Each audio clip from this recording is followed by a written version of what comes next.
Ya, ini yang sudah resen ini Pak Dr. Mulyadi dan barangkali masih ada yang lain, silakan.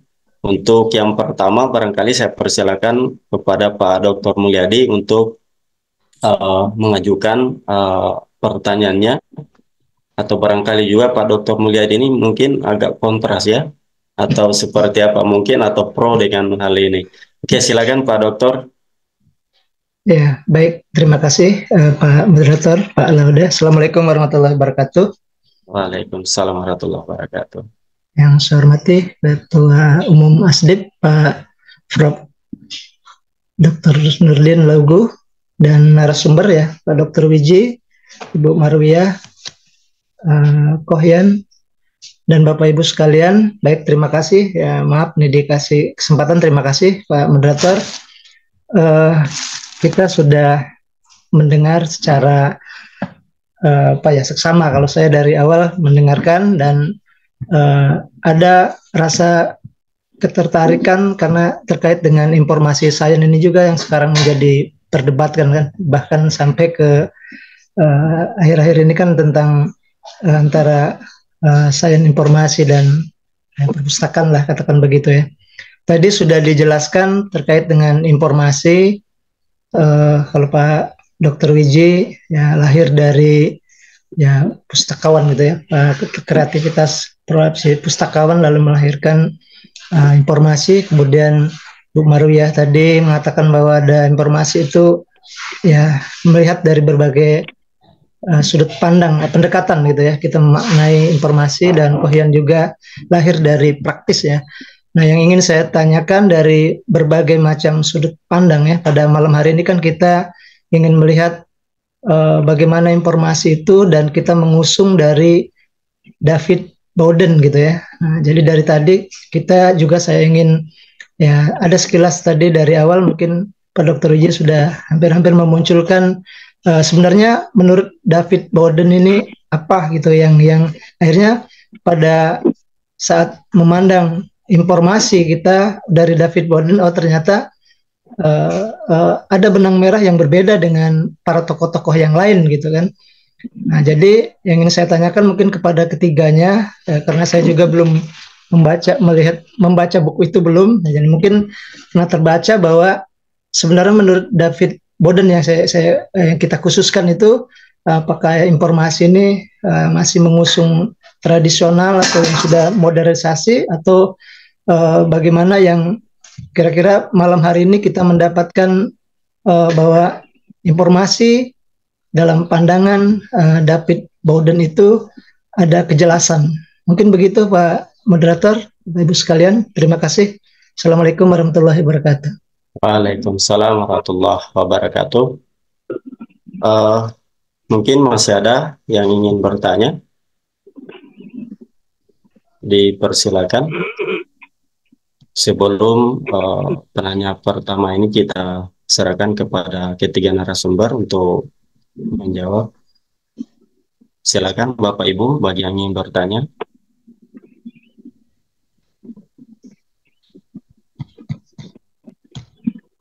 Oke, saya kira kita langsung saja dulu untuk penanya pertama. Yang pertama saya ingin uh, persilakan kepada Pak Dr. Wijiswarno untuk menanggapi. Silakan Pak. Pertanyaannya itu sebenarnya ulasan dari David Bowden ini apa yang berbeda dengan pendapat para ahli yang lainnya? Dia ini mengangkat isu dari segi apanya tentang sains informasi. Apakah dia memandang ini masih sudah memandang sains informasi ini ke arah modern tentang teknologi informasi, atau yang masih tradisional? Silakan Pak Dokter. Baik, terima kasih. Pak Dr. Mulyadi ini iseng ya. Ada orang udah ngantuk-ngantuk ditanya gitu kan. Ada orang ini kan iseng banget itu. Baik, terima kasih Pak Dr. Mulyadi. Dari pembacaan kita, kebun kita ya saya, dari apa namanya chapter 1 ini memang Borden itu sendiri mengusung kebingungan seperti yang sampai Bung Mar itu. Informasi sains ini masih dalam persimpangan. Siapa yang mau mendekati, yang itulah sebenarnya yang bisa apa yang bisa menjadi kajian. Misalnya, kalau informasi itu didekati dengan ilmu komputer, nanti akan seputar data, seputar pengelolaan data, seputar storage kayak gitu. Kalau mau didekati dengan cara-cara sosial, maka informasi itu nanti juga akan berkembang ke arah apa namanya kepentingan-kepentingan sosial seperti nanti cara berbagi, cara bagaimana menyampaikan pesan seperti itu. Dan ilmu itu tadi sudah dikaji oleh disiplin-disiplin ilmu yang kita sebutkan tadi. Di orang komunikasi sudah membahas tentang informasi itu, tapi definisinya tidak dengan teknis pengelolaannya, tapi kemudian informasi itu dipahami sebagai kebermanaan suatu data, lalu nanti menjadi sebuah pesan. Nah, pesan itu kemudian disampaikan kepada orang yang menerimanya kan gitu kan. Nah, orang menerimanya itu kan nanti ada feedback lagi. Ada feedback dan kembalinya dari pesan apa? Eh, Pesan yang disampaikan oleh si penerima tadi itu adalah sebagai pesan baru yang disampaikan kepada yang sebenarnya tadi penyampai pesan tadi sebagai penerima kembali. Dan itu berjalan begitu itu kalau dari komunikasi.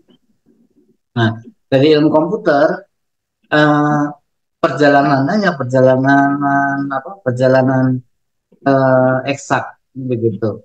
Jadi kalau mau memahami informasi maka dekati dengan ilmu yang sesuai dengan bidangnya gitu. Itu kata-kata Boyden tadi yang di awal itu memang menyatakan kebingungan. Kalau memahami informasi tergantung siapa yang mendekati. Atau dalam mana siapa ini adalah ilmu apa, disiplin apa yang mendekati atau yang disandingkan. Semacam itu. Nah, secara utuh memang kita belum dapat gambaran apa yang terjadi di awal ini. Dan mungkin nanti akan kita temukan setelah chapter 2, chapter 3, dan seterusnya itu nanti kita bahas. Kemudian mau cenderung kemana. Nah, kalau dari sekilas yang kita baca itu memang Bowden masih melihat informasi itu dalam konteks siapa saja yang mendekati. Saya kira itu Pak Laude.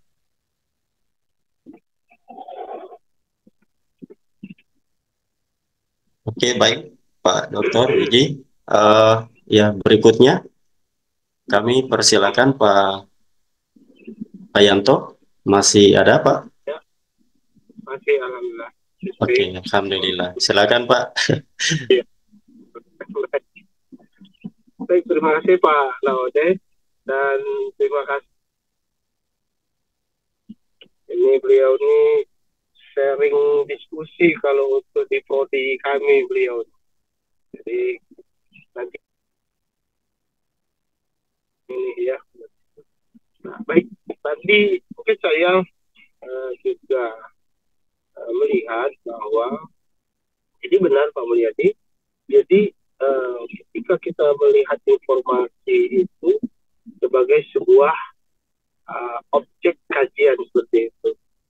Nah, ketika makna informasi itu akan berbeda jika pendekatan disiplin ilmunya itu didekati dengan yang berbeda juga. Seperti contoh yang paling sederhana itu adalah melihat informasi atau data tadi dalam konteks ilmu pustakaan dan kearsipan. Itu sudah beda. Jadi makna informasi atau data yang di dalam ilmu kearsipan itu adalah sesuatu yang khas seperti itu dalam konteks pendekatan ilmu perpustakaan, ilmu kearsipan seperti itu.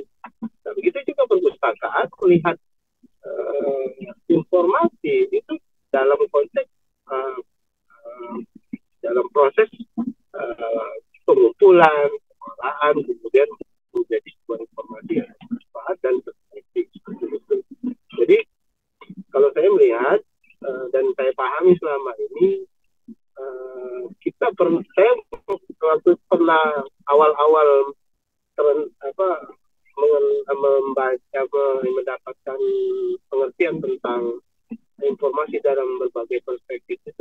ketika mata kuliah Pak Putu di waktu di S2. Nah, itu Pak Putu kan pernah melihat ada garis bahwa ilmu perpustakaan ini tidak terlepas atau di sebuah disiplin ilmu tidak akan terlepas dengan ilmu-ilmu yang lain, tadi ilmu sosial, ilmu komunikasi, seperti itu.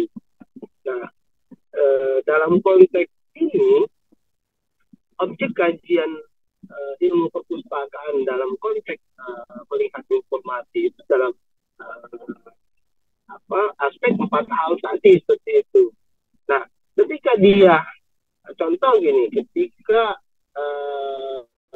data yang diolah melalui teknologi yang komputer tadi. Nah, ketika penggunaan komputer itu bukan sebagai objek kajian di ilmu perpustakaan, tapi dia sebagai subjek, seperti itu. Di mana ilmu perpustakaan menggunakan disiplin ilmu lain itu adalah bukan sebuah menjadi ilmu itu kajian dalam perspektif ilmu komputer, tidak seperti itu. Nah, begitu. Contoh begini, ketika kita mengkaji tentang otomasi perpustakaan atau mata kuliah otomasi perpustakaan, ini yang Pak kuliah di yang ini kan. Nah, jadi yang dihasilkan atau yang dimaui dalam mata kuliah itu adalah bagaimana kita menggunakan seperangkat teknologi yang kita sebut dengan komputer atau ilmu komputer dalam hal mengelola informasi tadi, seperti itu. Nah, jadi dia menjadi disiplin ilmu yang membantu kita untuk proses-proses 4 hal yang tadi. Nah, untuk perkembangan teknologinya tadi ya tergantung masanya, seperti itu. Nah, itu yang saya pahami. Termasuk sekarang ketika informasi itu, ketika ada perkembangan teknologi terbaru seperti AI, seperti artificial intelligence, seperti itu. Dan dia bukan menjadi objek kajian dalam ilmu perpustakaan, tidak. Jadi dia hanya membantu. Nah, yang saya pahami, disiplin ilmu itu tidak bisa berdiri sendiri, seperti itu. Jadi dia harus saling berhubungan dan saling berkaitan. Jadi pada intinya tergantung informasi itu dilihat pendekatannya apa, seperti itu. Nah, itu yang saya juga sepakat dengan Pak Diji tadi, seperti itu. Ini yang sedangkal pengetahuan saya, mungkin Pak Mulyadi, nanti kita diskusi dan lainnya. Mungkin Bu Marilia nanti bisa menambahkan. Terima kasih Pak Laude. Assalamualaikum warahmatullahi wabarakatuh. Waalaikumsalam warahmatullahi wabarakatuh. Oke, baik, terima kasih Pak Yanto. Ini kelihatannya Pak Dr. Mulyadi ini mungkin belum puas ya. Olehnya itu saya persilakan Ibu Marwiyah untuk memberikan jawabannya supaya Pak Dokter ini tidak ragu lagi, seperti itu. Oke, silakan Ibu Marwiyah. Baik, terima kasih Pak Laudi. Nanti kalau mau puas Pak Mulya itu dibaca sampai selesai pasti ketemu jawabannya. Karena saya juga masih penasaran. Dari introduction itu ambil secuil dari bab yang lain. Jadi kita serujuk, dan itu saya juga masih penasaran karena ada satu bab itu yang tadi yang gap tadi ya, yang gap itu overlap tadi ya, itu salah satunya ada dengan library science. Nah, itu yang saya penasaran, tapi saya harus baca satu bab lagi, loncat ke bab 8, dan itu saya belum sempat tadi ya. Tapi sejauh yang saya pahami dari di introduction itu, sebetulnya saya lihat David Bowden ini lumayan tidak kaku ya, dia memberikan berbagai perspektif yang kemudian endingnya itu yang paling banyak disebut bahkan di summary-nya itu yang di garis bawah itu adalah bahwa ilmu information science ini adalah sebuah field of study, yaitu ya, dan kemudian fokus itu adalah pada recorded information. Maka itu kan luas banget ya, recorded information itu memberi celah gitu ya, bahwa ya pokoknya ini information. Maka kemudian bisa jadi tuh ya orang perpustakaan juga mengkaji, arsip juga mengkaji, kan itu adalah recorded information. Bahkan museum, maka tadi bicara tentang gelam tadi ya, museum ya juga kan apa, mereka juga menyimpan recorded information meskipun bentuk rekodnya itu berbeda ya. Yang penting di sini adalah berkaitan dengan berbagai perspektif dan metode tadi, maka kemudian nanti kajiannya menjadi sangat banyak. Tadi saya katakan bahwa kayaknya nih kalau sebagai school, iya itu ya, karena luas banget. Bahkan tadi ada we live in a world of information gitu kan, wah serem banget. Berarti ini kajian kita banyak banget gitu ya kalau kita menggunakan information science tadi, karena unlimited division of information science tadi ya. Kemudian yang tadi saya katakan kenapa kok David Bowden ini lebih menurut saya lebih moderat ya dibandingkan sebelumnya. Saya membaca Floridi dan saya langsung mumet gitu ya membaca Floridi. Ini kok kita benar-benar digiring harus menerima konsep itu tanpa kita melihat dari perspektif yang lain gitu ya. Nah, ini yang menurut saya tuh yang berbeda di sini ya, dari Bowden ini dia lebih moderat itu ya. Kita dibikin terbuka misalnya itu ya, ada banyak nih pendapat. Tapi kemudian memang Bowden ini banyak menjunjung perpustakaan ya, bahwa kita kayak itu tuh bersejarah kok kan, bahwa kita itu ada kan, ada perpustakaan. Dan sampai sekarang ini yang saya baca dari Bowden adalah bagaimana mengkaitkan bahwa kalau itu dengan librarianship, itu adalah special librarianship itu ya ternyata banyak. Kebetulan saya juga ikut di SLA itu, saya juga merasakan bahwa ketika saya di SLA ini perpustakaan itu juga banyak. Tetapi yang dari yang knowledge major juga banyak. Nah itu yang saya lihat kemudian, oh ini mungkin ya maksudnya David Bowden ini ya, bahwa mungkin bayangan dia itu information science itu ya begini nih, kayak di SLA itu, bahwa ada perpustakaan tapi special library, karena biasanya dia ada kajiannya tidak hanya sederhana itu ya, tapi banyak, termasuk ada KM ya, knowledge management itu ya, yang itu adalah dari tacit knowledge, explicit knowledge itu masuk di situ. Nah, menurut saya disinilah kefleksibelan dari Bowden. Tapi itu karena saya baru baca bab itu tadinya Pak. Mau bisa jadi nanti kalau sampai bab 8 saya menemukan hal yang lain lagi. Nah, itu. Tapi itu modal kita di introduction dulu. Saya kira saya melengkapi saja Pak Laudi. Cukup saya. Baik, terima kasih Ibu Marwiyah. Iya. Bagaimana Pak Dr. Mulyadi? Ya. Apa masih ada sanggahan? Cukup. Alhamdulillah. Akan Prof, silakan. Ya. Oke, saya izin ya, untuk sebelum saya masuk ke situ ada beberapa catatan ya. Kalau kita lihat dari tiga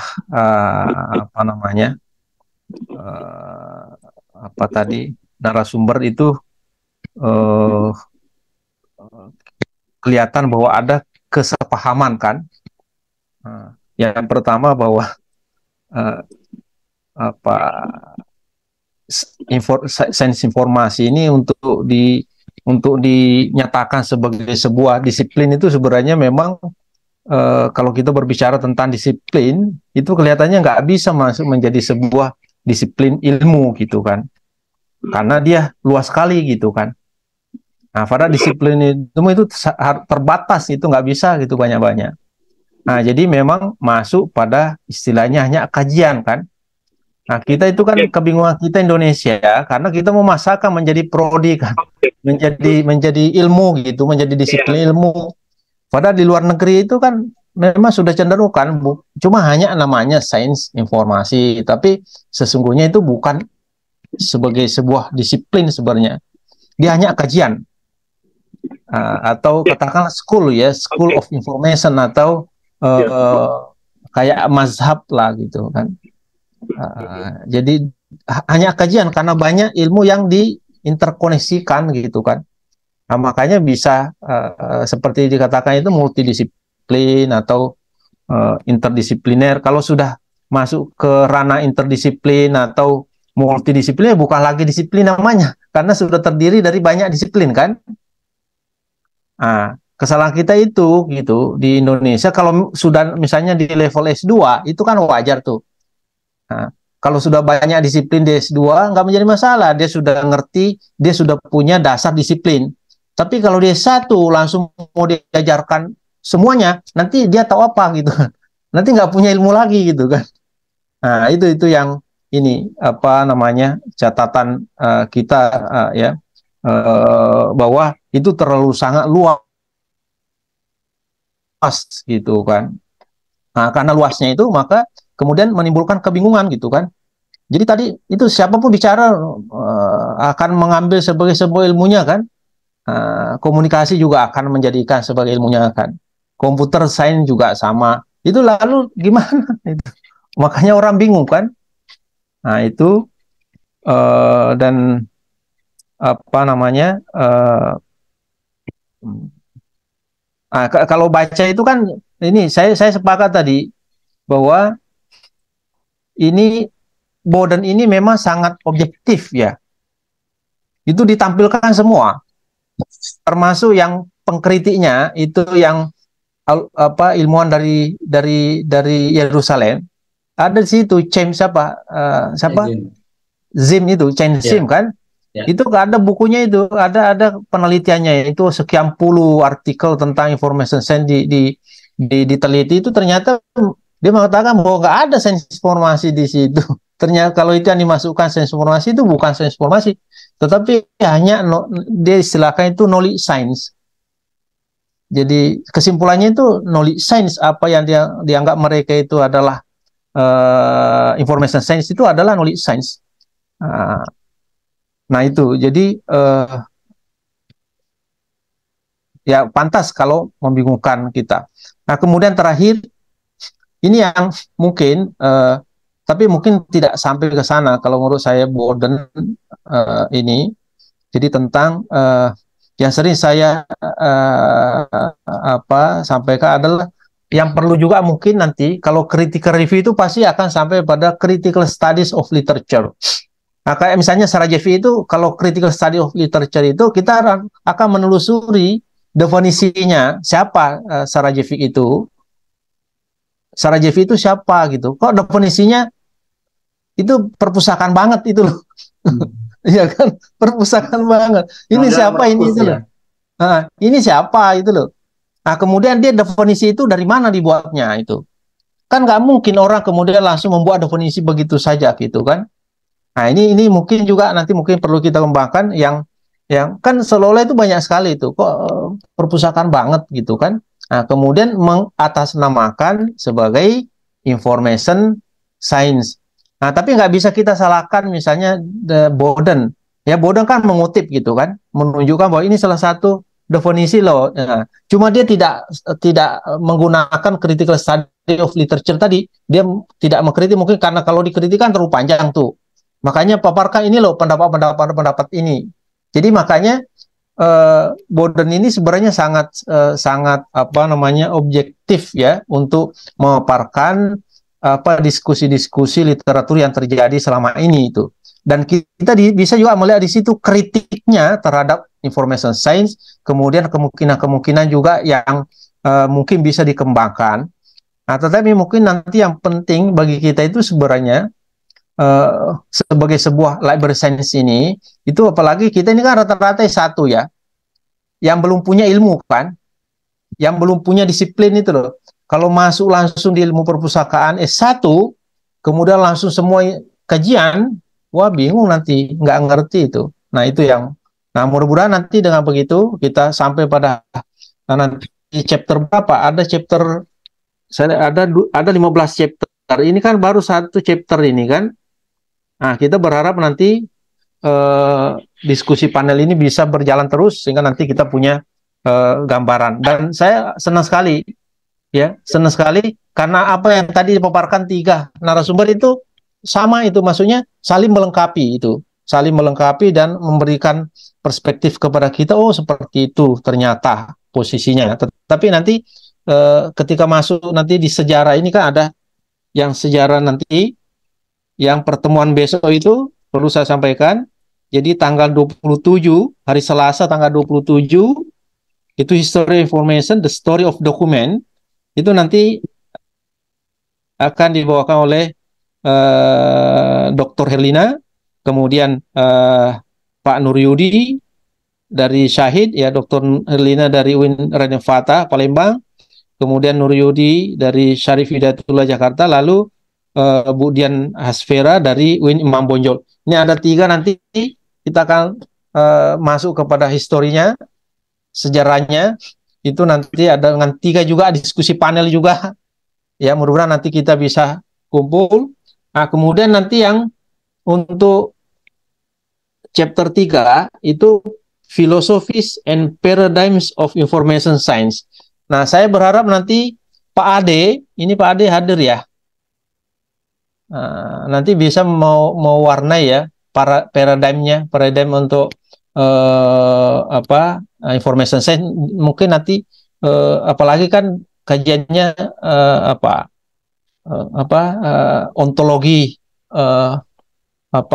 perpustakaan Islam ya. Tapi maksudnya kan nanti bisa bersinergi ya, mensinergikan pikiran pokoknya Pak Ade dengan yang ada di sini kan. Satu aja, misalnya dari Jakarta 1. Dari apakah nanti Pak Ade atau Bu Mariam? Nanti tak japri aja. Saya japri aja ya. Saya japri aja. Iya. Ayo saya japri aja ya. Pendekatan puasa penting. Supaya bisa dibawa tidur, Bro. Iya. Oke. Jadi gitu aja ya. Mungkin ini kemudian terakhir. Jadi nanti Pak Iwin, saya kira nanti akan mengirimkan sertifikatnya ya untuk narsumum. Nah, kemudian yang Bapak Ibu yang peserta yang menginginkan sertifikat sebagai peserta nanti bisa menghubungi Pak Iwin ya. Kalau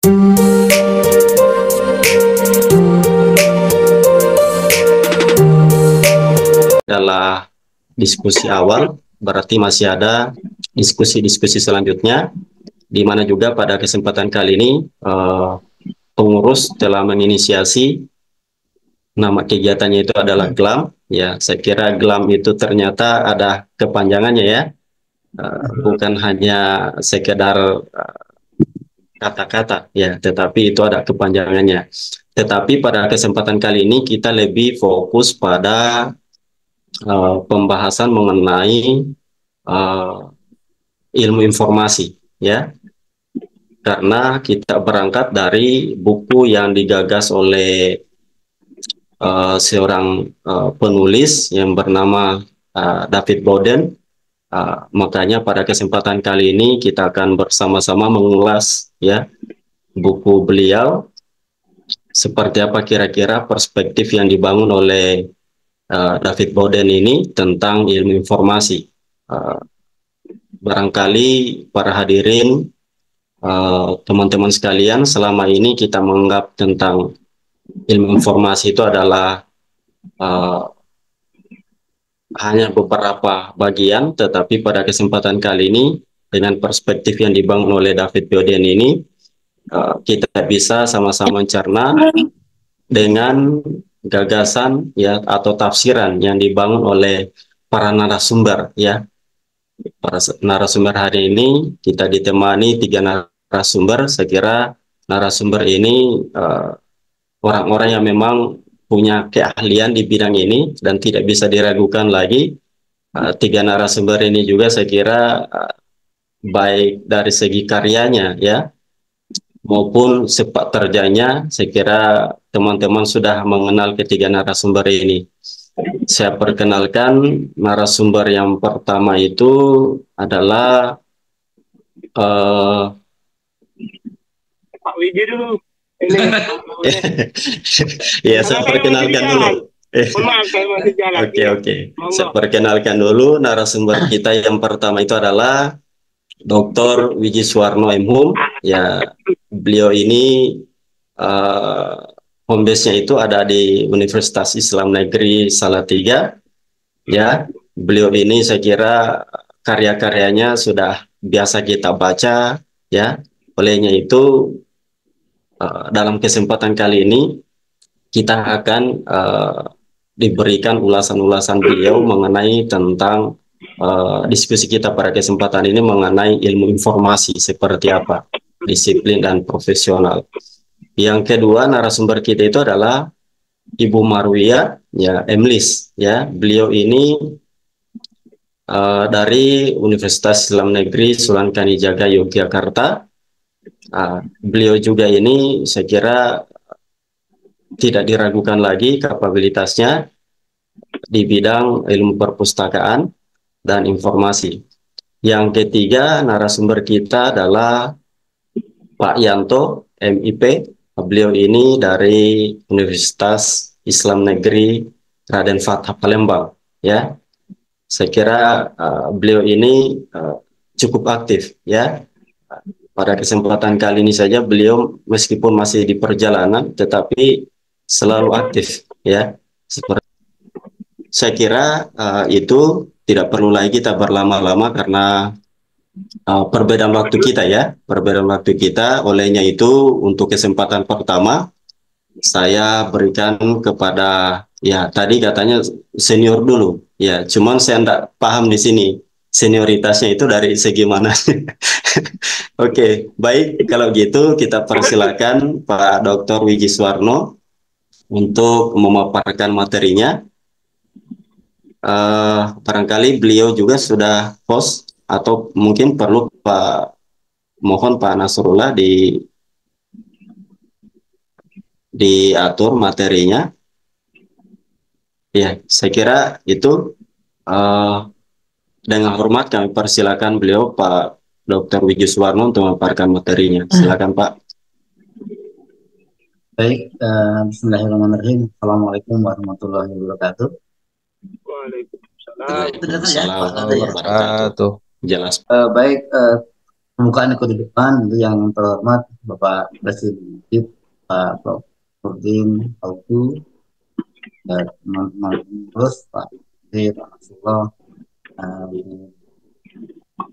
saya dan lain-lain, dan para narasumber ya, Pak Yanto atau dan teman-teman yang lain. Tapi mohon maaf, ini satu kebahagiaan ya, kita bisa berkumpul media seperti ini hanya lewat dari depan layar ini. Paling tidak bisa mendengar kabar teman-teman, Bapak Ibu semua pada sehat itu alhamdulillah, dan ini modal utama untuk karya. Dan Bapak Ibu sekalian, saya mendapat tugas itu dari Pak Presiden untuk mengulas tentang Introduction to Information Science yang dikarang oleh David Braden dan Lane Robinson ya. Nah, memang informasi ini kan jadi titik perhatian di akhir-akhir ini, terutama pada saat ilmu perpustakaan dan informasi berubah lagi menjadi di nomenklaturnya kan, menjadi perpustakaan dan sains informasi. Apalagi kan gitu kan, apakah informasi disiplin ini ataukah informasi sains ini sebuah profesi kan begitu kan. Ini yang disampaikan oleh David. Nah, nampaknya kalau baru membaca di depan itu ya belum ketemu apakah itu profesi atau disiplin. Tapi setidaknya nanti di gambaran awal itu nanti kita bisa melihat versi informasi versinya Bowden. Walaupun sebenarnya Bowden sendiri tidak berpendapat, tapi dia mensitasi atau mengambil dari pendapat pakar sebelumnya. Oke. Lalu siapa sih sebenarnya David Bowden dan Lane Robinson ini? Nah, untuk melihat bahwa itu pakar atau tidak, lalu kita perlu melihat sedikit profilnya. Next.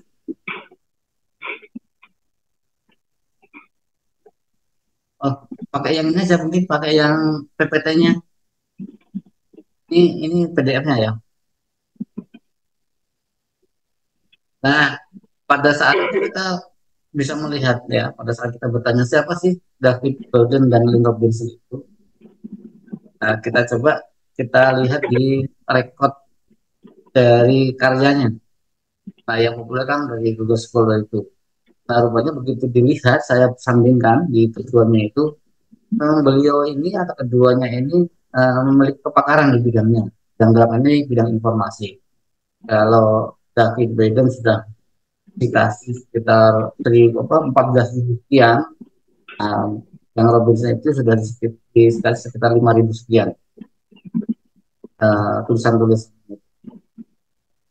Nice.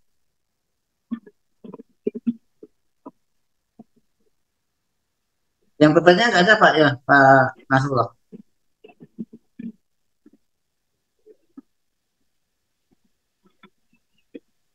Mungkin lebih, kalau benar lebih jelas. Ya, ada Pak, ada. Sementara Pak.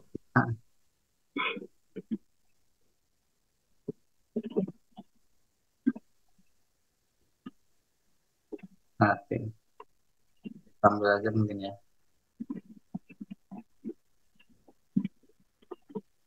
Oke. Kalau melihat profilnya sekilas, David Braden ini memang ahli di bidang informasi. Dia sarjana di bidang informasi, yang bekerja juga di bidang informasi, bekerja juga di bidang informasi gitu ya, di London sana. Kemudian tesisnya pun tentang informasi. Beliau bekerja sebagai ilmuwan informasi untuk Pfizer ya. Dia di University London. Tahun 90. Sayangnya beliau ini saat ini kan sudah retire di tahun 2002 kemarin. Kemudian kalau Robinson ini masih muda, dia juga seorang sarjana di bidang informasi, dilengkapi juga saja keilmuannya di bidang komunikasi. Nah, maka nanti cara berpikirnya pun tidak jauh dari pakarannya di ilmu komputer. Jadi antara informasi di terminal Robinson nanti akan berdekatan. Nanti kita lihat di belakang. Next. Nah, Bapak Ibu sekalian, ternyata di informasi ini menjadi menjadi perdebatan. Informasi ini masuk di dunia, ya, apakah di dunia eksak kan begitu kan? Tapi menurut JC, ternyata informasi ini sebenarnya cikal bakalnya dari ilmu pengetahuan. Dari mana nanti di manifestasi. Ternyata nanti di sana kalau itu dikaitkan atau digabungkan atau kemudian dikembangkan, sebenarnya informasi inilah yang kemudian nanti menjadi ilmu pengetahuan. Ini walaupun sebenarnya menurut beberapa penulis yang ada di sana, tolong dong tidak dibatasi untuk menerjemahkan informasi ini dan jangan hanya pada satu segmen saja. Coba disandingkan dengan disiplin lain, nanti informasi itu akan jauh lebih seperti itu kalau menurut Zin gitu. Jadi informasi ini dan tidak terbatas ke satu segmen, bahkan bisa dikembangkan, disandingkan atau disewakan dengan berbagai disiplin lainnya. Kalau nanti ingin melihat bahwa informasi ini akan ditafsirkan lebih luas lagi, tidak hanya dalam satu segmen di komputer, tidak hanya satu segmen di teknik. Next.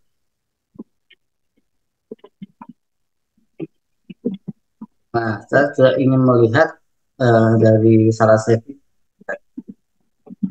yang mengatakan bahwa informasi sains ini juga akan berputar hanya di seputar storage, kembali, kemudian koleksi, dan informasi atau penggunaan informasi atau pemanfaatan informasi. Dari ilmu yang dibahas di keilmuan dunia informasi itu nanti hanya seputar, bukan hanya, tapi nanti akan berputar bersekitar penyimpanan atau storage, kemudian collection, kemudian retrieval, dan bagaimana menggunakan informasi. Dan secara teknis itu sangat teknis. Bagaimana cara menyimpan entry data ke dalam ruang penyimpanan, kemudian bagaimana menemukan kembali informasi yang sudah diolah sedemikian rupa, bagaimana data-data itu kemudian disimpan dalam storage, kemudian ditemukan lagi, kemudian diindeks. Nah, seperti itu yang terjadi di retrieval. Kemudian collection nanti jenisnya apa. Kalau sekarang kan collection ini kan tidak hanya dalam bentuk tercetak atau printed. Collection ini malah berkembang ke digital, kemudian ke visual, kemudian bahkan termasuk human itu kan juga collection yang kita kenal sebagai human. Jadi manusia itu sendiri termasuk collection. Nah, di sini yang kemudian akan dijadikan sebuah moda untuk mengembangkan information science ini, termasuk juga pada mana menggunakan informasi itu.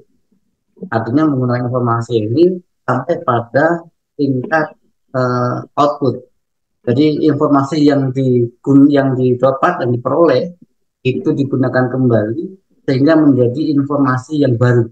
Nah, informasi yang baru inilah sebenarnya itu juga data yang kemudian nanti bisa diolah lagi sebagai informasi yang baru dan seterusnya sehingga informasi itu terus berkembang selama manusia itu mau berpikir dan menggunakan informasi. Next.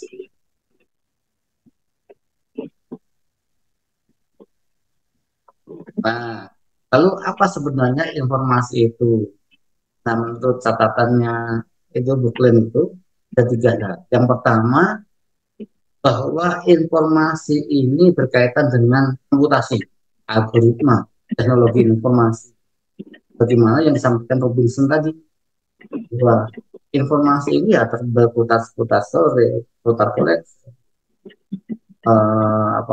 di retrieval, gitu kan, kemudian information.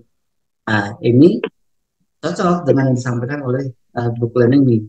Yang kedua, bahwa informasi ini berkaitan dengan entropi. Nah, kalau ini dalam teori informasi fisika, maksudnya entropi ini keadaan yang tidak beraturan. Informasi ini sesungguhnya menurut konteks ini liar. Bisa lahir kapan saja, bisa lahir dalam bentuk apa saja. Nah, itu makanya perlu ada sistem atau hal yang bisa mengemas barang sebenarnya itu menjadi sesuatu yang berguna. Itu maksudnya dengan entropi itu. Dan memang tidak beraturan informasi itu. Itu salah satu sifat informasi. Mohon maaf Pak Dr. Wiji, mohon maaf, mungkin agak jauh dari mikrofonnya ya, suaranya agak. Oke. Iya. Oke, benar. Saya cek dulu. Cek. Masih? Bagus. Oke. Sudah bagus. Oke, lanjut ya. Yang ketiga, bahwa informasi itu berkaitan dengan informasi yang terekam, dokumen-dokumen yang tercatat.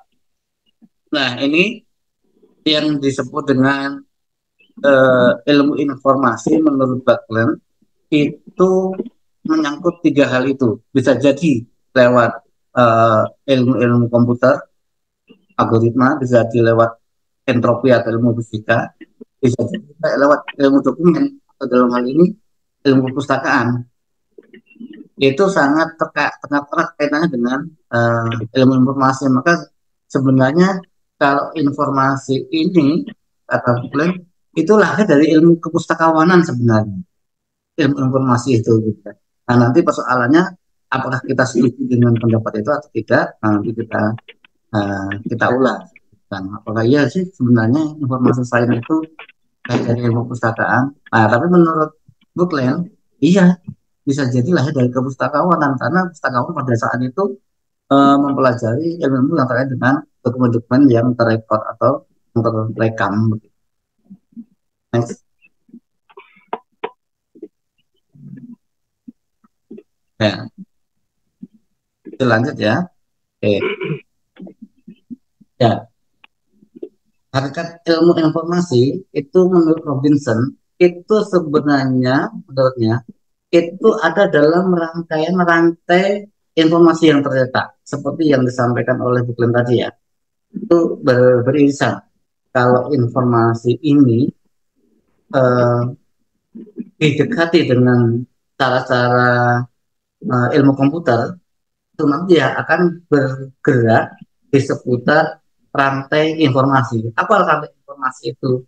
Ya di antaranya ya penciptaan, kemudian penyebaran, temu kembali, bahkan pada peng, apa, perekaman atau penyimpanan.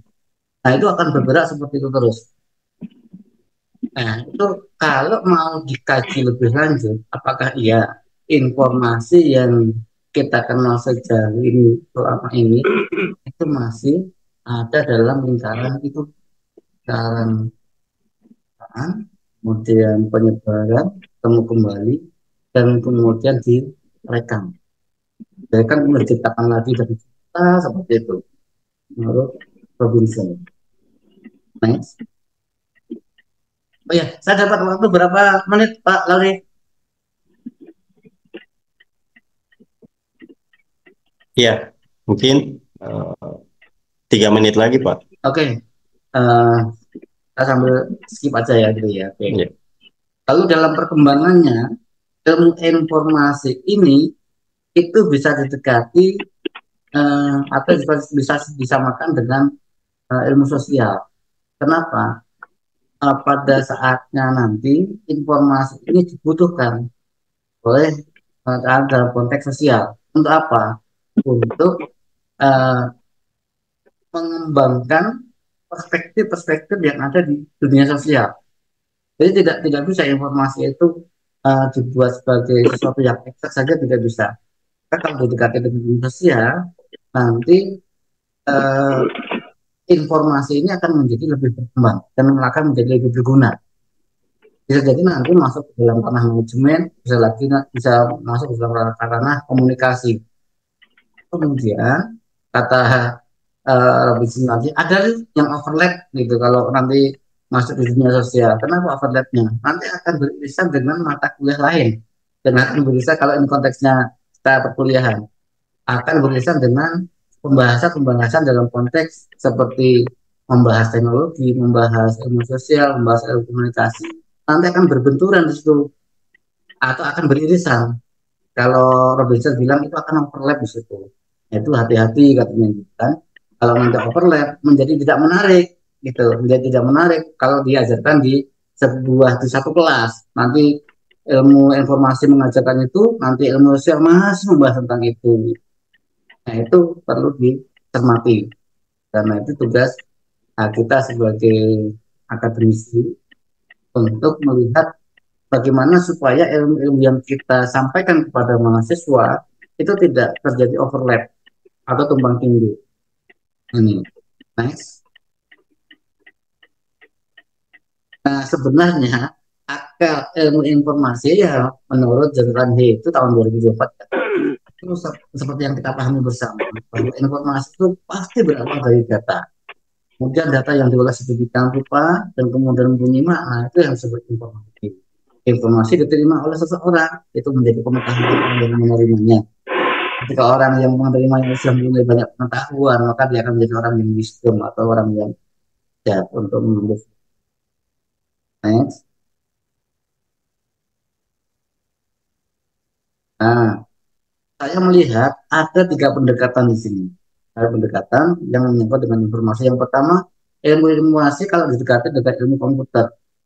Informasi itu akan lahir dari sebuah data. Data itu akan berputar atau akan diolah dalam apa? Dalam collection, dalam konteks retrieval dan correct use atau penggunaannya. Inilah yang kemudian yang disebut dengan informasi. Kalau data yang sudah diolah sedemikian rupa dalam satu konteks, itulah yang disebut dengan informasi. Next. Kemudian ilmu informasi kalau didekati dengan ilmu komunikasi akan berbeda sedikit.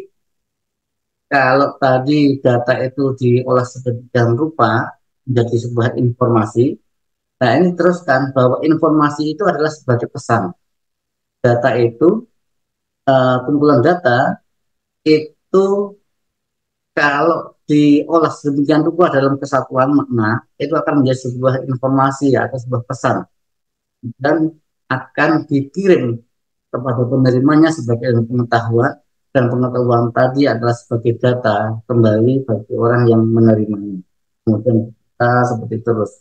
Jadi antara penerima dan penyampaian penyalur pesan dan penerima pesan itu terjadi komunikasi, terjadi apa saling, bahwa pesan yang disampaikan kepada penerima itu sebagai informasi, atau kemudian informasi yang sudah diterima itu sebagai pengetahuan, pengetahuan itu sebagai data kembali bagi orang yang diajak komunikasi, dan seterusnya diputar sebuah satu. Itu kalau didekati dalam ilmu komunikasi. Next. Berbeda dengan ilmu manajemen.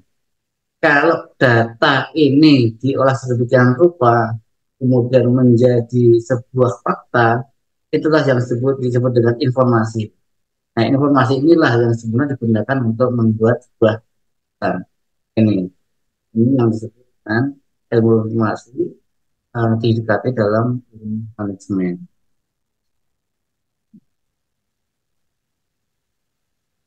Nah, sebuah catatan.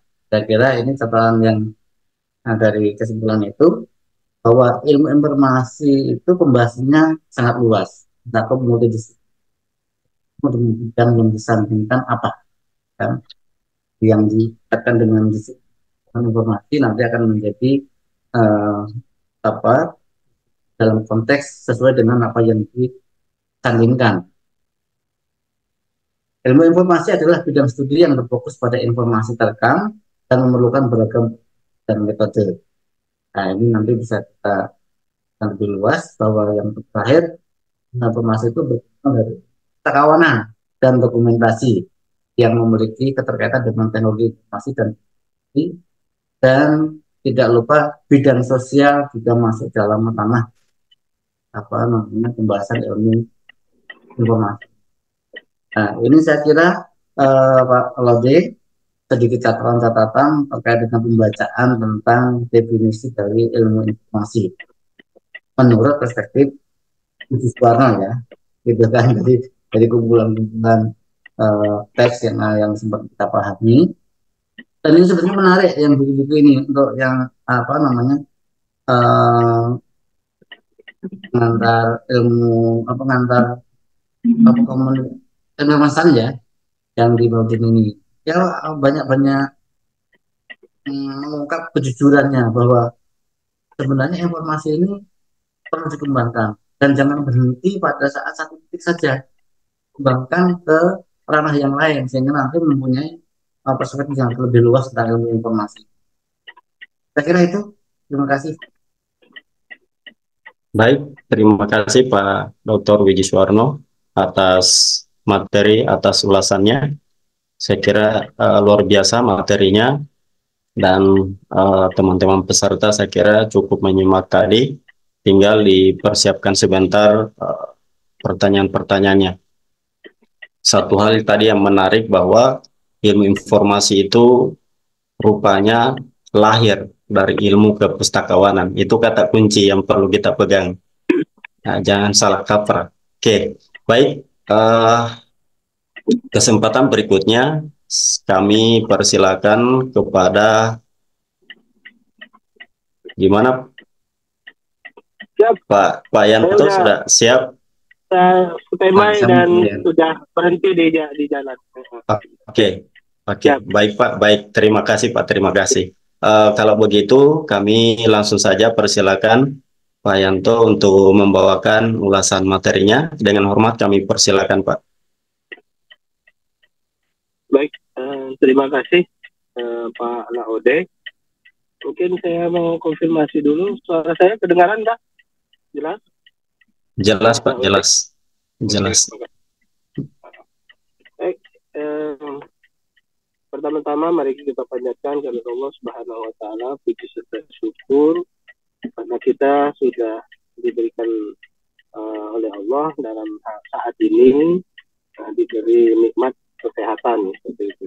Sehingga dengan sehat kita bisa berkumpul walaupun dalam ruang Zoom yang terbatas, tapi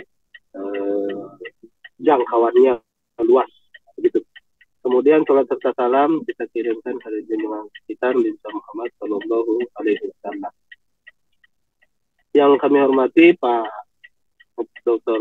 Nurdin, Profesor Dr. Nurdin Augu, Bapak narasumber Mas Wiji Suwarno. Beliau ini kalau kata senior ya senior saya begitu ini Prof. Kemudian Ibu yang kami hormati Ibu Marwiyah sebagai narasumber juga dalam hal ini. Kemudian Pak Laode sebagai moderator, terima kasih atas waktu dan kesempatannya. Kemudian yang saya hormati Bapak Ibu sekalian peserta diskusi chapter pertama ini, yaitu dengan tema atau judul besarnya itu GLAM, itu Gallery, Library, Archive and Museum, seperti itu. Baik, terima kasih Pak Laode atau yang ini host telah saya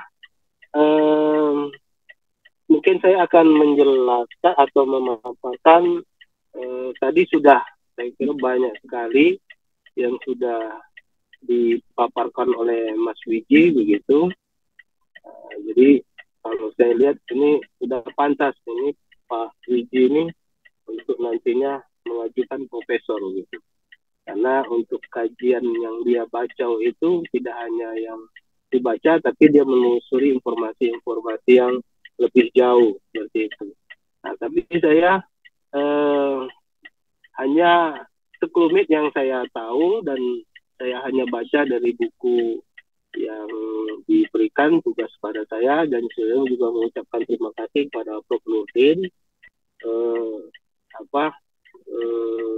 karena diberi tugas seperti ini dan mau tidak mau ya harus membaca begitu. Itu yang saya pahami, dan itu bukan sebuah beban bagi saya, walaupun agak sedikit memahami buku ini agak sedikit kualah memang seperti itu, dan juga terbatasnya waktu gitu. Ada ini, dan saat ini saya mohon maaf izin lagi dalam perjalanan. Baik, langsung saja. Mungkin saya akan menjelaskan yang di luar yang sudah dijelaskan oleh Pak Wiji senior saya. Kemudian nanti bisa dilengkapi oleh Bu Marwiyah nanti sebagai pamungkasnya seperti itu. Baik, kalau saya baca tadi sudah Pak Wiji menjelaskan pengertian sains informasi itu dalam berbagai perspektif dan juga menurut para pakar. Jadi para pakar seperti Borkov, Sarovedevic itu sudah dijelaskan oleh Mas Wiji itu siapa. Memang orang dua ini memang bidangnya ahli dalam bidang sains informasi, dan saya tidak akan menjelaskan itu kan sudah dijelaskan oleh Pak Wiji seperti itu. Nah, saya mau menyoroti bahwa ilmu informasi menurut yang di buku ini ya, itu adalah ilmu informasi yang lahir dari praktik, jadi dari praktik kemudian menjadi ilmu seperti itu. Dan jadi ya ada ilmu dan praktik, dan juga dua hal ini menjadi satu kesatuan sehingga menjadi sebuah ilmu yang disebut dengan ilmu informasi, di mana core atau yang kaji atau yang menjadi ininya sebagaimana tadi sudah diterangkan oleh Mas Wiji itu berhubungan atau berkaitan dengan pengumpulan informasi, kemudian proses penyimpanan, kemudian pengembalian, ya, kemudian penggunaan informasi secara efektif. Kalau melihat ini begitu ya, saya juga sepakat dengan Pak Wiji begitu. ternyata ilmu informasi itu lahir ya dari kegiatan praktik dan ilmu dan praktik begitu. Nah, kita ketahui bahwa proses pengumpulan, penyimpanan, pengembalian, dan penggunaan informasi secara efektif itu adalah definisi yang kita ketahui yang berhubungan dengan ilmu perpustakaan atau praktik kepustakawanan. Seperti itu. Nah, saya melihat ini. Jadi ada aspek. Jadi kita tidak hanya terbatas pada pengumpulan, tapi bagaimana penggunaan informasi itu secara efektif. Yang kita kenal di dalam ilmu perpustakaan itu adalah retrieval information, seperti itu. Itu yang saya pahami begitu. Nanti kalau ada berbeda ini boleh nanti sharing. Itu yang ini. Jadi berkaitan dengan lahirnya ilmu informasi itu adalah informasi sebuah pengetahuan yang kemudian dapat direkam.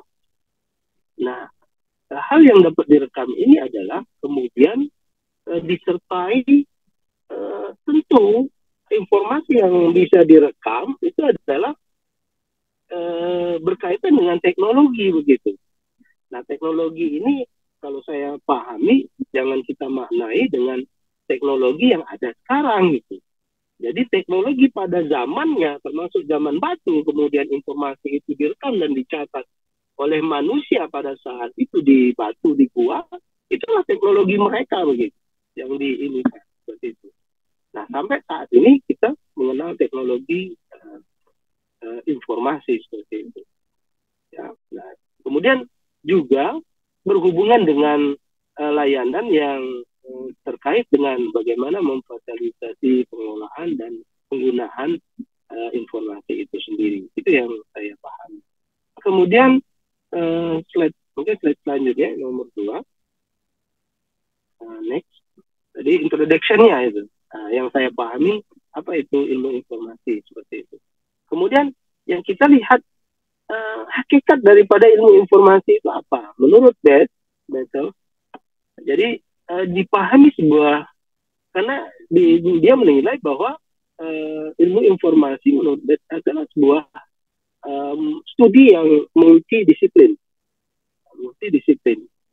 Nah, saya juga sepakat bahwa dengan Pak Wiji tadi bahwa ilmu informasi itu adalah ilmu awal dari lahirnya ilmu-ilmu cabang-cabang ilmu yang lain seperti itu, begitu.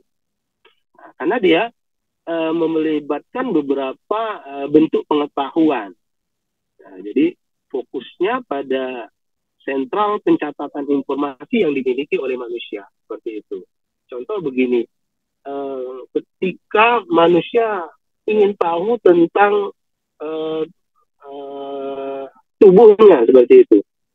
Ketika dia ada kenapa badan saya ini sakit gitu. Apa ini? Nah, makanya dia mau mencari pengetahuan kenapa dia badannya menjadi demam atau apa penyebabnya, apa efeknya seperti itu. Nah, itu ketika dikaji menjadi sebuah bentuk pengetahuan. Nah, ketika berhubungan dengan tubuh manusia yang tadinya dalam bentuk hanya informasi dicatat seperti itu, dan itu ketika berkaitan dengan kesehatan, maka ilmu itu akan muncul sebagai ilmu yang kesehatan seperti itu. Padahal awalnya itu dari data-data begitu. Jadi yang saya ketahui bahwa ilmu kedokteran itu lahir atau dia bisa mendiagnosa menjas bahwa dia ini sakit apa harus ada data begitu. Nah, ya dalam bentuk pengetahuan seperti itu. Itu sebagai contoh saja seperti itu. Nah, selanjutnya informasi yang dipahami sebagai bidang studi yaitu informasi yang direkam oleh manusia sebagai pusat perhatiannya dari berbagai macam seperti itu. Nah, yang tadi sudah dijelaskan oleh Mas Wiji mendengar tadi tentang komponen rantai komunikasi seperti itu. Nah, tadi sudah dijelaskan. Mungkin saya tidak menjelaskan lagi, nanti jangan ini. Jadi saya juga sepakat yang dijelaskan oleh Mas Wiji terkait dengan rantai komunikasi. Baik, next selanjutnya slide ketiga. Jadi yang kita mau ketahui adalah jenis disiplin apa yang dikaji dalam ilmu informasi seperti itu. Nah, kalau saya memahami di sini adalah ilmu informasi itu sama saja dengan ilmu sosial seperti itu. Kasusnya ini adalah adanya konsensus yang berkembang dari manusia seperti itu sebagai ilmu informasi adalah suatu ilmu sosial. Ini menurut Robert dan Cronin yang saya baca. Mungkin kalau ada yang ini mungkin bisa kita diskusikan. Kemudian disiplin ilmu itu fokus perhatian daripada sains informasi ini apa? Ya, jadi dia berkaitan tentang bagian penyusunannya, kemudian intinya tidak dapat diruti sebagai subjek ilmu informasi tersebut seperti itu. Baik, selanjutnya next slide berikutnya.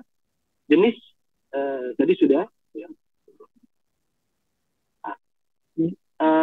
Tadi sudah dijelaskan oleh Mas Wiji juga ya terkaitan ini. Jadi sebenarnya berkaitan dengan ilmu informasi atau sains informasi ini sebenarnya sudah terjadi perdebatan. Jadi perdebatan ini terhadap topik ini seperti itu. Karena adanya contoh di sini adalah saya hitam itu sebagai sebuah hal yang perlu kita fokus di sana, itu terkait dengan manusia dan penggunaan komputer seperti itu. Ini jika dia informasi itu diolah oleh sebuah komputer kemudian menjadi yang 4 hal tadi dalam proses pengumpulan, pengolahan, kemudian penyebaran dan kemudian menjadi ada informasi yang terkoleksi, itu bukan dalam konteks kajian ilmu komputer seperti itu. Yang itu yang saya pahami begitu. Jadi ketika informasi itu diolah dan oleh sebuah teknologi begitu, itu bukan menjadi bagian objek kajian itu begitu. Nah, jadi kalau tadi saya juga sepakat dengan Bang Wiji bahwa komputer itu dalam objek kajiannya itu adalah data-data yang melekat di dalamnya adalah informasi seperti itu. Kemudian terkait juga dengan core concern-nya itu literasi informasi. Kemudian manajemen informasi, dokumentasi, manajemen perpustakaan dan sebagainya. Ini menurut Magic dan Feng dan kawan-kawan seperti itu. Ini yang saya lihat.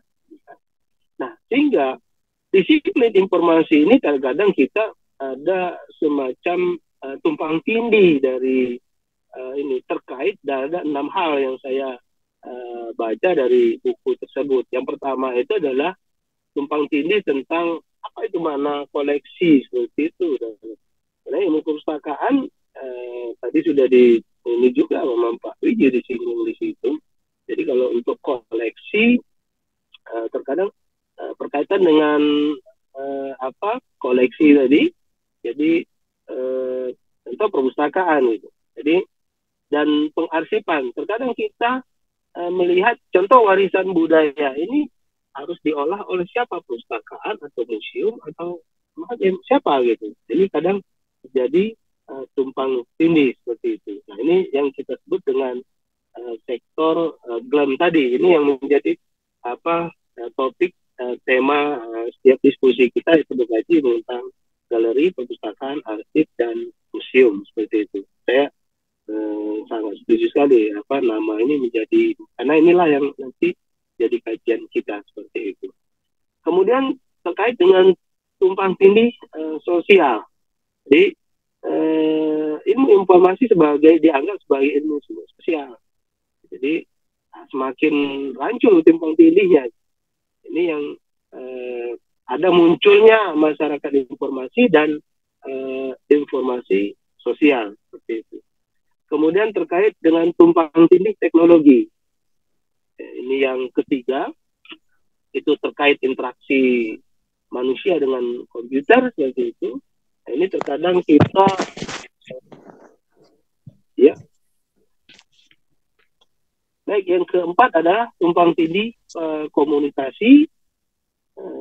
Kemudian yang kelima itu adalah tumpang tindih manajemen dan kebijakan, dan yang keenam pada tumpang tindih domain spesialisasi, seperti itu. Nah, yang terpenting next selanjutnya, nah itu enam yang ini ya, yang ini. Nah, untuk kita memahami apa itu sains informasi, tentu kita harus mempelajari sejarah dan munculnya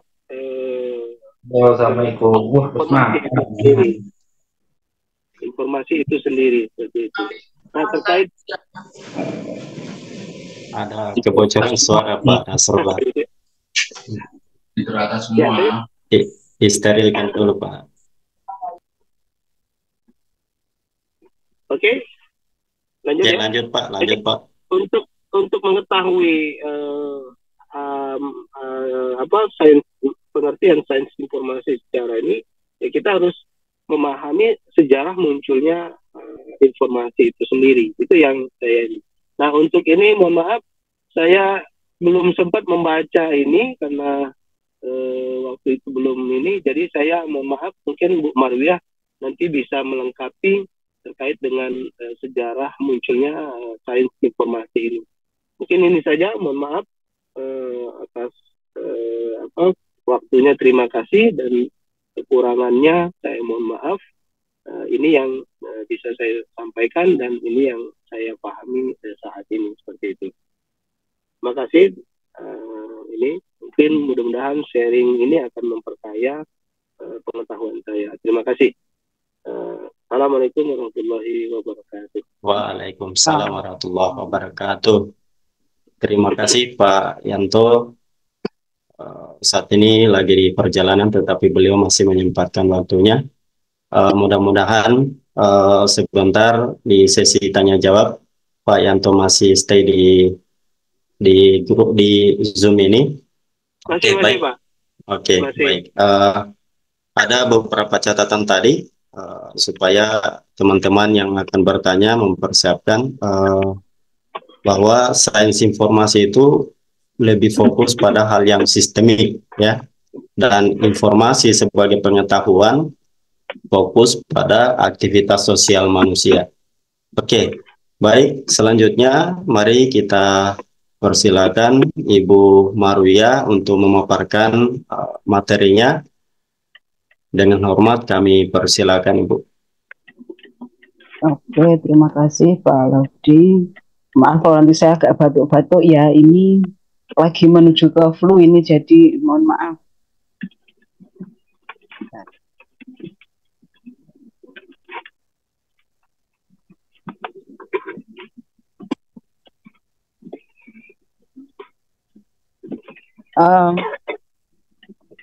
Saya juga mohon maaf karena pas saya baca buku ini justru sudah agak lama ya.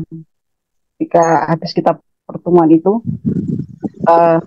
saya baca, nah setelah itu saya lupa lagi kalau ternyata hari ini ya. Bahkan ini saya nggak sempat terjemahkan, tapi intinya bahwa saya hanya berusaha untuk ya mengomentari juga teori dari Bowden ini ya, dan saya kira bukunya menarik ya, karena lumayan objektif ya. Pertama maksud saya, kan kita mulai dari chapter yang pertama yang itu masih introduction, dan sepertinya dimulai dari sebuah kebingungan kalau dalam bahasa saya ya, dimulai dari kebingungan bahwa ternyata disiplin ilmu itu dimulai dari pertentangan ya, tafsirable gitu ya. Jadi nggak bisa membuat orang itu menafsirkan, dan sebetulnya information science ini kemudian jatuhnya itu yang mana gitu ya. Tapi yang menarik seperti yang disampaikan oleh Pak Wiji dan Bohyan belum sempat sampai ending ya, itu cukup menenangkan karena ya sejarah dari ilmu information science sendiri memang ya dimulai dari information science gitu ya. Oke, jadi ini mungkin saya beberapa kan saya skip aja ya, apalagi saya nggak sempat menerjemahkan kan ini berarti sudah 3 minggu yang lalu ya saya buat begini terus tahu-tahu loh kok sudah harus presentasi ya. Oke, sebetulnya kenapa saya startnya dari sini ini karena beberapa kali ketemu dengan teman-teman yang yang mereka yakin dengan information science itu, yaitu kok saya melihat perdebatan itu dimulai dari bagaimana kita menafsirkan definisi informasi itu sendiri. Masing-masing orang berbeda. Saya ngayal dengan ilmu perpustakaan, mereka ngayal dengan background mereka, jadi itu ya. Nah, kemudian ada yang satu yang menarik itu ya, yang itu sudah terjadi mungkin sekitar 9 tahun yang lalu ya, ada kolega yang baru selesai dengan studinya di information science gitu, kemudian bilang ke saya, ternyata Mas, harusnya kita tuh mama information science bukan library science. Kenapa? Gitu. Karena yang kita kaji itu bukan hanya printed gitu ya. Terus saya bingung. Informasi itu nggak hanya printed, Mas. Terus saya bingung. Kayaknya saya sekolah S1 memang nggak begitu konsepnya gitu. Kemudian saya ingat-ingat lagi saya sekolah S2 nggak gitu juga konsepnya gitu. Maka kemudian saya mengambil definisi ini yang netral saja dari ODIS ya, karena ini berarti dari Radio Information Science gitu ya. Ternyata kan ya begini lah, nggak perlu saya baca ya. Nah, ini dimulai dari data ya yang punya makna itu ya. Ya disajikan dalam bentuk yang mempunyai makna yang diatributkan ya kepada konteksnya. Jadi informasi itu akan seperti apa tergantung konteks dalam penggunaannya itu ya.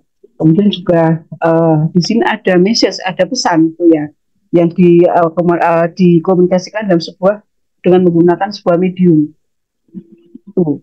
Nah, tapi kemudian kita nggak hanya ketemu dengan information, kita juga ketemu dengan nulis, karena tadi kita lihat ada recorded nulis itu nggak tahu berapa kali disinggung dalam introduction saja ya, ada recorded nulis. Belum lagi nanti ketika berbicara tentang history of information science, ada lagi nanti documentation. Nah, ini yang mengingatkan saya dengan Pak Blasius itu ya, yang sebuah kolaborasi yang sampai beliau meninggal ternyata nggak terjadi karena saya yang selalu menghindar, karena saya juga bingung, kita masih diskusi yang sangat hot dengan information science gitu. Jadi ketika di dokumentasi mau tambah mumpet ya Pak. Tapi kemudian ternyata ketika kita yang sejarah yang memang itu nggak terpisahkan gitu ya. Karena kita ketemu lagi dengan knowledge. Yang itu adalah bagian dari informasi, hanya di sini yang sudah dalam bentuk yang sudah memiliki nilai the light of experience incorporated into knower, transport dan sebagainya. Sisi intelektualnya sudah mulai kelihatan. Dengan informasi tadi tidak harus. Nah, maka ini kemudian saya memulai dari beberapa cuplikan dari ya di introduction itu ya, ini yang menarik dari Jesse Serra yang saya kira ini terkenal ya. Information science melibatkan the whole concept of knowledge in whatever form of its manifestation may take. Artinya ternyata kita kembali dengan knowledge dalam bentuk apapun ya, manifestasi seperti apapun, yang penting itu akan digaji dalam information science. Nah, berarti ini kan sangat luas ya, sangat luas. Apalagi nanti di belakang, nah ini kita sudah disebut juga oleh Pak Rizky kayaknya ya. Jadi tidak ada tadi ya konsep yang seragam. Semua orang punya penafsiran masing-masing, tergantung pada pendekatannya yang digunakan apa. Kemudian kognitif, objektif, kemudian yang kemudian ada, karena selalu dihubungkan dengan perpustakaan. Bahkan kalau yang sering saya dengar itu, kalau kita berbicara perpustakaan Pak Gandiso ya, kalau berbicara tentang information science itu kok keren ya. Padahal ternyata itu digunakan tadi yang diceritakan Pak Iwin itu kok saya ngeri ya. Kita ilmu perpustakaan di-assess tuh ya oleh orang data tadi ya. Nah, itu nggak match kan? Nah, itu karena ada kesan bahwa perpustakaan itu ya konsep yang besok yang keren itu yang baru itu information science. Nah, kemudian ini tradisi perpustakaan versus tradisi dokumentasi, belum lagi ada tradisi computation. Nah, ini nanti kalau kita balik lagi dokumentasi itu apa? Lebih luas lagi. Bahkan kalau itu ada yang paling terkenal itu teorinya Griet itu yang mengatakan kalau dokumentasi itu Dia mengilustrasikan kayak begini nih. Singa yang liar itu ketika dilepaskan di Afrika, ya dia hanya seekor binatang, just an animal. Tapi begitu singa tadi kita masukkan di kebun binatang, dia sudah menjadi dokumen. Kenapa? Karena itu kita selalu pantau, kita catat, bahkan kita buatkan deskripsinya persis kayak arsip, buatkan deskripsi. Maka dokumentasi lebih luas lagi. Padahal tadi juga dalam definisi dari Ordis tadi, dokumentasi saja sudah punya makna yang lain lagi. Nah, maka dengan perbedaan konsep tadi, itu kemudian information science-nya akan nempel di berbagai domain knowledge. Itu yang sering membingungkan kita adalah information science ini ada di mana ya, di computer science atau di sosial atau di mana itu, karena masing-masing kita memaknai berbeda, maka kita bisa menempelkan pada domain knowledge yang berbeda.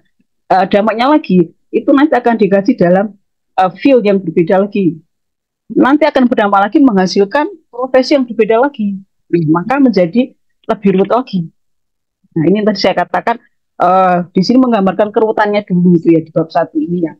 Nah, maka kemudian kadang kita menggunakan nama information science ya dengan domain yang berbeda-beda tadi, sehingga ini yang saya highlight di sini. Banyak yang kemudian confused, yang bingung. Terus ini sebetulnya information science ini ilmu yang kayak apa? Nah, ini beberapa kebingungan. Kemudian ini yang menjadi mental lagi, menjadi luas lagi. Ini nggak tahu Mas Wiji tadi sudah menggunakan teori belum. Jadi kita tidak hanya membatasi informasi itu hanya dengan mesin. Tuh. Saya ingat ada mata kuliah di kami itu, ada mata kuliah informasi retrieval, temu kembali informasi. Di Saintek juga ada informasi. Terus bedanya apa? Ya, kalau saya enteng saja, karena saya bukan orang computer science, saya hanya butuh sebetulnya tool seperti apa yang bisa digunakan untuk meretrieve informasi. Sementara urusan algoritma, ya urusannya orang ilmu komputer, bukan. Nah, maka tapi di sini kemudian ini nggak bisa dibatasi yang kita berbicara mesin dan informasi kemudian menjadi information science. Artinya nggak sesempit itu, ya. Bahkan kemudian ini yang agak ekstrim ya.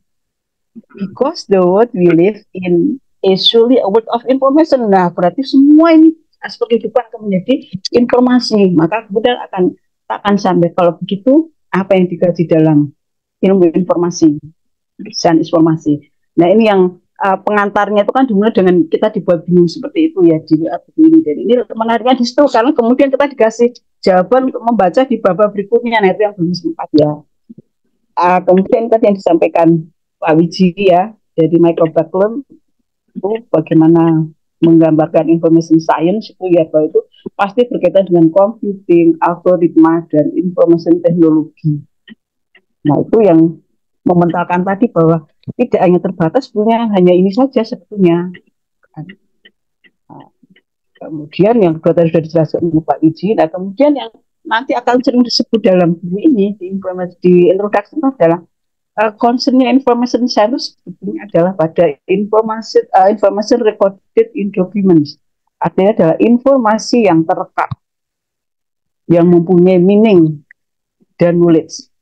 Maka kemudian menjadi sebuah disiplin ilmu yang akan terus berkembang.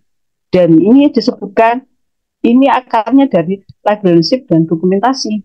Nah, nanti di belakang sejarah saya akan sedikit menyinggung yang kebetulan tadi oleh Pak Wiji dan Pak Yanto belum sempat di situ.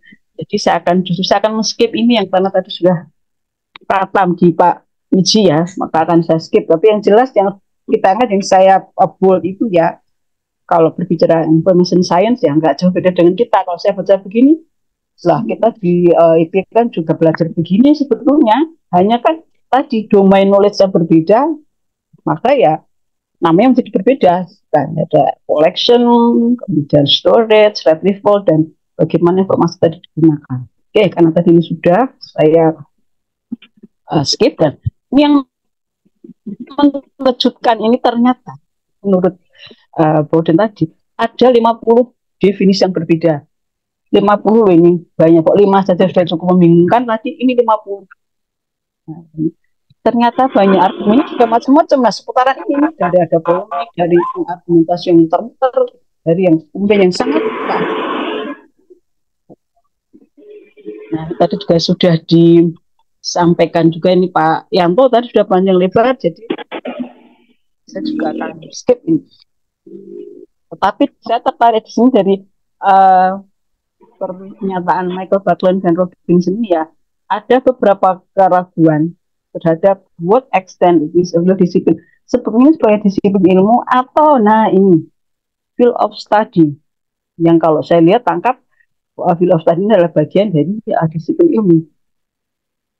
Maka ini another problem. Jadi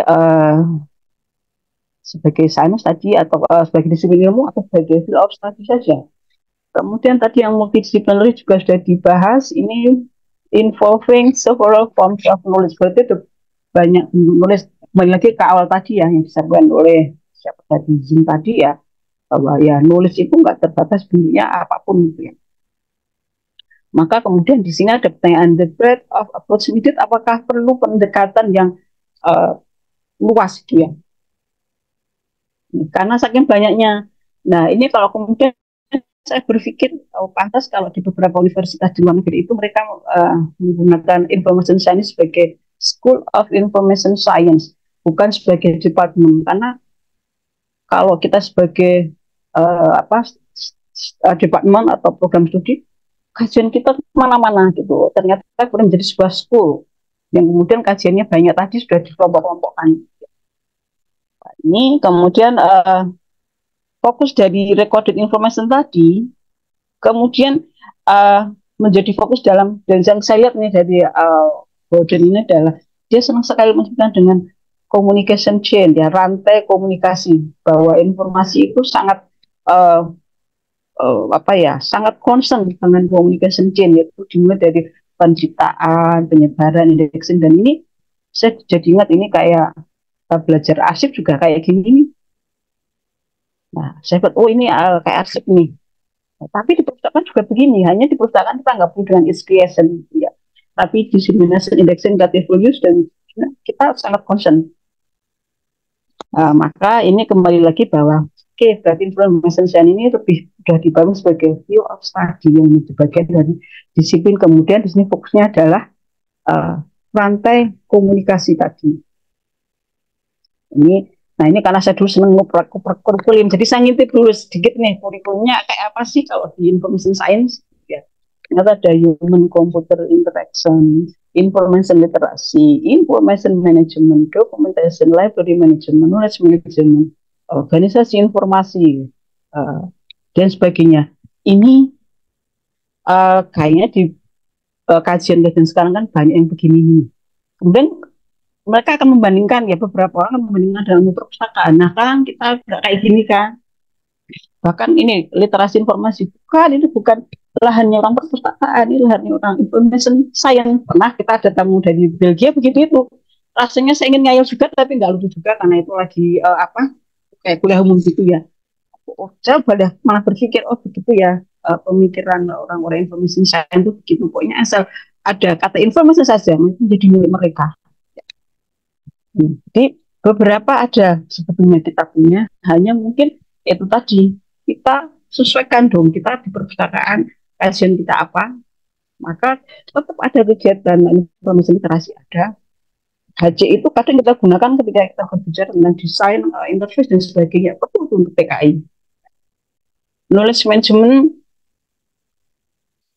di sini ada knowledge management, nah itu agak serem-serem gimana, karena itu mungkin saya tadi ada buah video ya, saya dulu pernah ceritanya saya waktu dulu itu pernah agak salah ambil mata kuliah gitu ya, KM, tapi saya ambilnya bukan KM ya, tapi Community of Practice-nya gitu ya.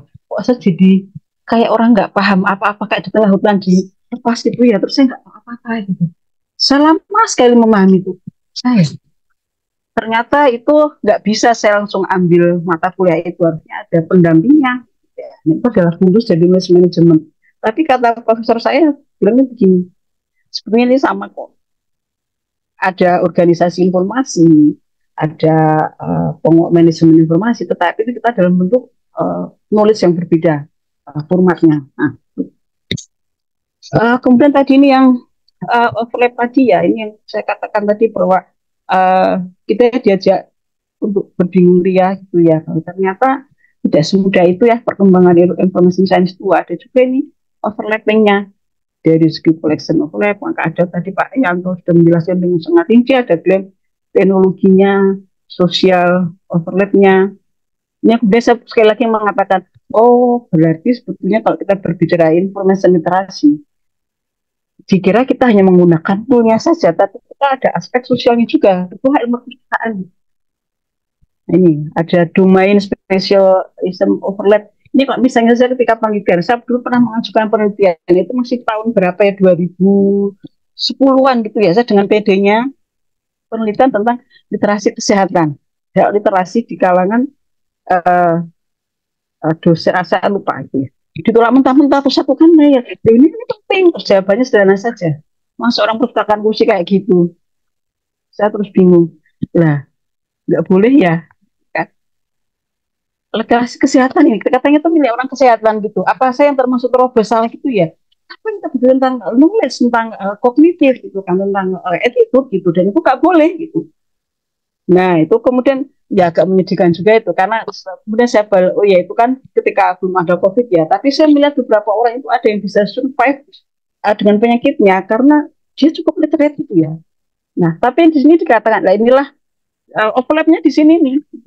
Nah itu sebenarnya milik siapa literasi?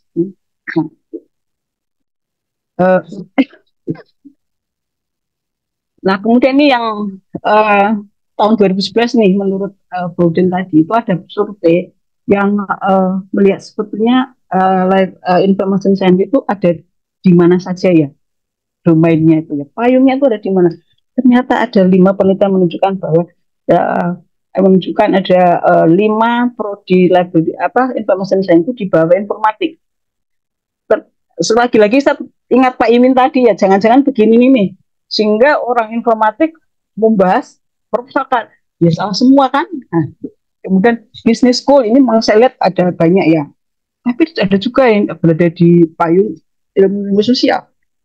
Nah jadi ini, nah ini yang kemudian sekarang, kalau sekarang ya ini School of Information Science atau iSchool ya. Oke, di sini kemudian kita akan, ini yang tadi Pak Yanto minta saya ngomong sejarah ya, karena saya suka sejarah, jadi oke, mari kita berbicara sejarah. Nah ternyata itu dimulai oleh Faraday dengan konsep information scientist. Kalau kita mengenal kata scientist itu pasti dia ilmuwan gitu, tapi ini ilmuwan informasi. Itu profesi apa ya? Oh, ternyata dia adalah seorang spesialis dalam menghandle informasi teknik dan ilmiah. Nah itu terjemahannya dulu gitu itu. Kemudian era yang tadi yang dikatakan oleh Pak Wiji maupun Pak Yanto bahwa itu sebenarnya dimulai dari sejarah perpustakaan dan nasib Paris.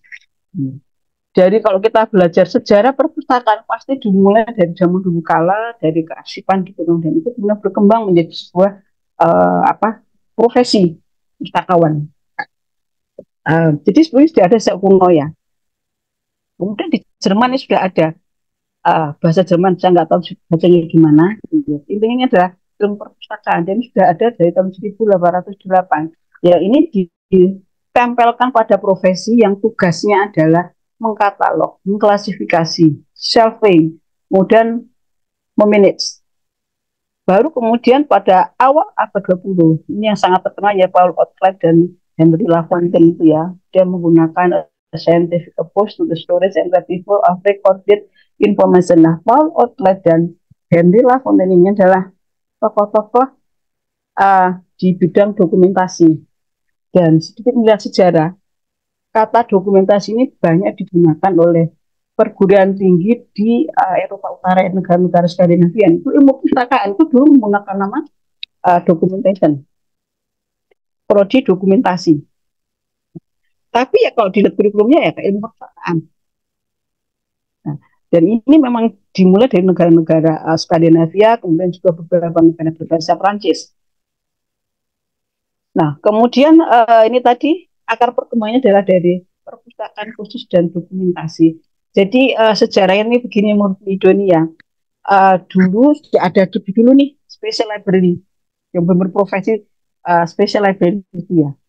Nah, tapi ketika ada selama era Perang Dunia, baik pertama maupun kedua, itu banyak sekali dokumen yang diciptakan. Dan itu bukan berupa buku. Terus mereka nggak tahu bagaimana mengolah karena mereka terbiasa adalah yang recorded nulis tadi, bukan naskah, bukan dokumen yang itu hanya 1-2 lembar. Maka pustakawan khusus ini nggak mau menghandle lah, kami bukan wilayah kami. Maka kemudian ini dibawa oleh, oke berarti ada divisi lagi nih berarti yaitu dokumentasi. Maka kemudian uh, apa ledakan informasi yang diciptakan pada perang dunia ini dihandle oleh documentation tadi. Maka kemudian muncullah dokumentasi. Tetapi pada perkembangannya lagi, menurut COVID nih, documentation is not enough for specific information. Karena tadi menggambarkan dokumen itu, singa saja tadi kan dokumen loh, singa tadi. Koleksi dalam binatang, ternyata juga dokumen. Maka kemudian setelah tahun 50-an itu dokumentasi dispesifikkan lagi lebih kepada information retrieval or information storage and retrieval, yang kemudian ini yang menjadi cikal bakal dari information science. Maka kalau kita lihat tadi ya benar dimulai dari perpustakaan sebetulnya. Nah ini maka kemudian kedudukan dokumentasi ini pun menjadi perdebatan di science ya, karena nanti dia jadi pustakawan atau dokumentalis. Tapi kemudian Ranganathan dan kawan-kawan mengatakan bahwa dokumentasi itu tetap bagian di perpustakaan, tetapi dia adalah extension of the library science field. Jadi perluasan dari ilmu perpustakaan. Nah kan jadinya bolak-balik tuh dari perpustakaan ke dokumentasi ke perpustakaan. Nah, ini maka kemudian dokumentasi ini menjadi extended area of modern librarianship. Tidak lagi kita hanya berbicara tentang buku saja gitu ya, tapi juga dokumen. Nah, maka kemudian dilanjutkan dengan perkembangan teknologi gitu kan untuk mengolah. 2 menit lagi Bu ya. Oke, lanjut kita lagi. Yeah. Maka kemudian muncullah yang menjadi latar belakang mungkin yang kemudian harus menjadi information science. Tapi apa benarnya teknologi saja? Nah, kemudian didukung ini oleh berbagai aspek, ada organisasi profesi, tapi ternyata kita lihat nih yang terkait dokumentasi. Nah, yang ini Mas Betani SLE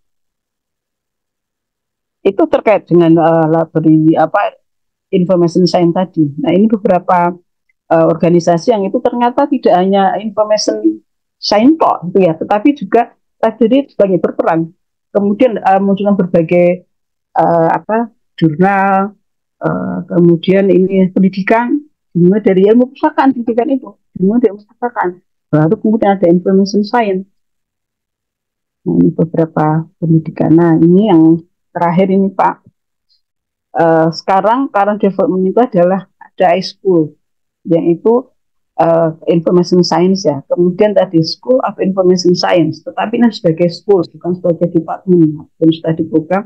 Sehingga kalau mau berbicara tentang information science berarti kajiannya tadi yang di awal tadi luas, sehingga harus dibuatkan domain-domainnya lagi. Nah, maka kemudian ini pertanyaan di akhir itu ada pertanyaan begini, education should be focus on theory and principle atau training, karena di awal itu kita sering diejek perpustakaan itu kan hanya pekerjaan teknis saja, bukan sekolah, itu nggak ada ilmunya. Nah, tetapi kemudian di sisi lain ini yang mengatakan librarianship can be an intellectual discipline in its own right. Jadi ya librarianship itu tidak hanya teknis tapi juga disiplin yang itu mengedepankan intelektual. Jadi kita tidak hanya mengajarkan teknik, prinsip, not practice. Jadi ini dari oke, saya kira itu Pak Laude melengkapi dari Pak Wiji dan Pak Yanto. Terima kasih. Assalamualaikum warahmatullahi wabarakatuh. Waalaikumsalam warahmatullahi wabarakatuh. Terima kasih Ibu Maruya atas ulasan materinya, luar biasa ya. Saya kira 3 narasumber ini sudah membuka mata dan pikiran kita tentang ilmu informasi itu sendiri. memang betul Ibu Marwia bilang bahwa kalau kita bicara ilmu ini ruwet ya, membingungkan ya, karena semua orang itu menggunakan perspektif dengan tafsirnya masing-masing, sehingga semakin ke sini semakin membingungkan.